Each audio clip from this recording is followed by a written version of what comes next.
को powered by Vimal. Vimal बोलो जुबा केसरी. विठ्ठल आणि रुक्मिणी मातेचं दर्शन झाल्यानंतर भाविकांना विश्रांती करता नव्याने मंडप बांधण्याचं काम आता अंतिम टप्प्यात आलेलं आहे. आपण बघू शकतो की बाजीराव पडसाळीच्या सभागृहामध्ये इथं खरं तर अतिशय चांगल्या क्वालिटीचं लोखंड असेल, बार असेल किंवा हलक्या वजनाचा पत्रा वापरून खरं तर हे मंडपाचं काम आता जवळपास पूर्ण झालेलं आपल्याला पाहायला मिळत आहे. खरं तर विठ्ठलाचं दर्शन घेतल्यानंतर प्रत्येक भाविकाला कुठंतरी थोडी विश्रांती हवी असते. त्याचबरोबर देवाचं नामस्मरण करण्याकरता जागा हवी असते. त्यासाठीच खरं तर बाजीराव पडसाळीतली ही जागा होती.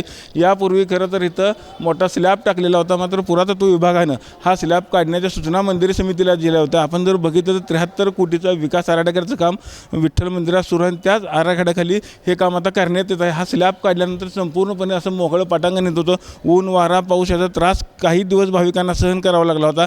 मात्र आता जर आपण बघितले तर हा पत्र्याचं जे का मंडप टाकलेला आहे हा अतिशय वजनानं हलका असलेला मात्र क्वालिटी चांगली असलेलं काम इथं झालेलं आपल्याला पाहायला मिळतं आहे. आता प्रत्येक येणाऱ्या भाविकाला विठ्ठलाचं दर्शन घेतल्यानंतर नामस्मरण करण्याकरता किंवा त्याचबरोबर पावले असतील किंवा फुगडी खेळण्याकरता एकंदरीत ह्या फुगडी आणि पावलेच्या माध्यमातून आनंद व्यक्त करण्याकरता ही जागा खरं तर मंदिर प्रशासन तयार केली आपल्याला पाहायला मिळतं. आपण जर बघितलं विठ्ठलाचं दर्शन घेतल्यानंतर शेजारीत खरं तर महालक्ष्मीचं मंदिर आहे. त्याचबरोबर समोरच्या भागात जर आपण बघितलं तर व्यंकोबाचं मंदिर आहे, म्हणजे बालाजीचं मंदिर आहे. आणि दोन्ही मंदिराच्या बरोबर शेजारी खरं तर हा मोठा मंडप खरं तर तयार करण्यात आलेला आहे. आपण जर बघितलं तर ह्या मंडपामुळे आता भाविकांमधून खरं तर समाधान व्यक्त केलं जातं आहे, जेणेकरून प्रत्येक येणाऱ्या भाविकाला विठ्ठलाचं दर्शन घेतल्यानंतर याच मंडपामध्ये खरं तर आपला आनंद व्यक्त करता येणार आहे. त्याचबरोबर विश्रांती देखील आता घेता येणार आहे.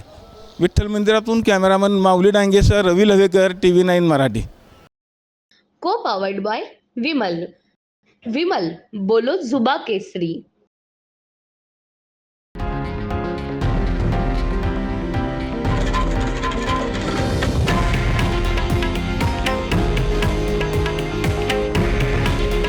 हे आहे देशातील नंबर 1 न्यूज नेटवर्क आणि आपण पाहत आहात TV9 मराठी.